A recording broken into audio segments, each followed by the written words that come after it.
With Iran in the Middle East and some breaking news coming just now. Joining us this evening, Vice President J.D. Vance. Mr. Vice President, thanks for coming. Absolutely. Thank you. Just seconds ago, the President went to Truth Social and typed this.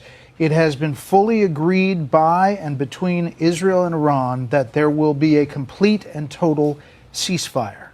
Complete and total ceasefire is what he typed. Yep. What does that mean? How did it come about? What's the development here?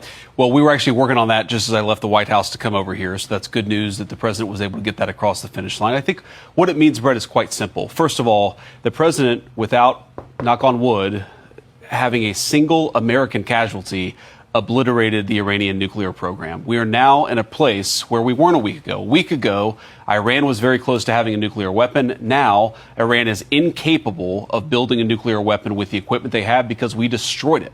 So that's a very, very big thing. Now, what that means, I think, is we have to talk to Iran and, of course, to Israel about what the future holds. Because while we have obliterated the Iranian nuclear program, our hope and our expectation is that they're not going to try to rebuild that program. And I think that's what the president is really trying to figure out here, is to build a long-term settlement here to where we can have peace in the region, where our regional allies and, of course, the American people, most importantly, can be secured, but where we can ensure that the destruction of the Iranian nuclear program that has already happened is not something they try to rebuild. I want to get to the obliterated part in just a minute, but I just want to read this fully so I get the context here. Congratulations to everyone. It has been fully agreed by and between Israel and Iran that there will be a complete and total ceasefire in approximately 6 hours from now, when Israel and Iran have wound down and completed their in-progress final missions for 12 hours, at which point, the ceasefire for 12 hours, at which point the war will be considered ended. Officially, Iran will start the ceasefire, and upon the 12th hour, Israel will start the ceasefire, and upon the 24th hour, an official end to the 12-day war will be saluted by the world. During each ceasefire, the other side will remain peaceful and respectful on the assumption that everything works as it should, which it will. I would like to congratulate both countries, Israel and Iran, on having the stamina, courage, and intelligence to end what should be called the 12-day war. This is a war that could have gone on for years and destroyed the entire Middle East, but it didn't and never will. God bless Israel. God bless Iran. God bless Iran. God bless the Middle East. God bless the United States of America. And God bless the world. He seems confident that this is all coming together. That's right.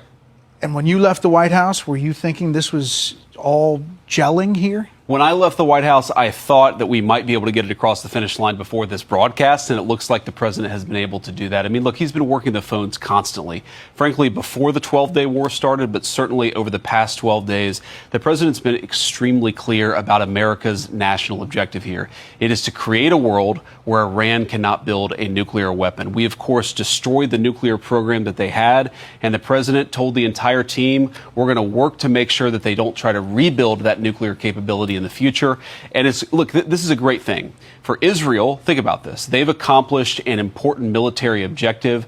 They've helped us destroy the Iranian nuclear program. They've also destroyed the conventional missile capability of Iran that threatened the country of Israel. For the Iranians, I think this is a new opportunity to actually pursue the path of peace. As I said yesterday, what the Iranians have showed through their support of terror networks, through their now failed effort to build a nuclear weapon, is that they're just not very good at war. And I think the president really hit the reset button and said, look, let's actually produce long-term peace for the region. That's always been his goal. I actually think when we look back, we will say the 12-day war was an important reset moment for the entire region.